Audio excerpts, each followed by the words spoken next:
Bolseiros Timor Oan hamutuk San Lurasin Rua se continua estudo e a Escola Técnico Vocacional Privado Santa Genoveva iha Malacca, Indonesia. Fernando Mozinho Gama, nesse diretor nacional de ensino secundário técnico vocacional e Ministério da Educação, ba jornalista Sira e salão conferência Ministério da Educação Vila Verde sexta-ne dehan, bolseiro na San Lurasin Rua se arranca ba Malacca sexta-ne. Continua estudo e ensino técnico vocacional privado Santa Genoveva e Malacca, Indonesia, durante tinantolo nelaran.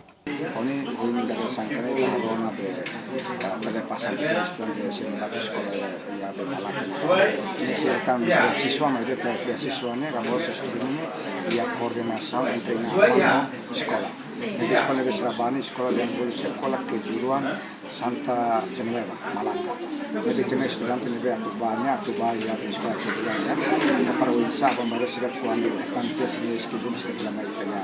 Lain nabi ini halona korup gubernur nabi tak agora tapi implementen ya korupsinya nabi agora lagi.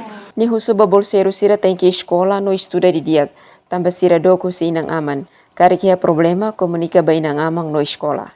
Jacinta Siqueira, STL News.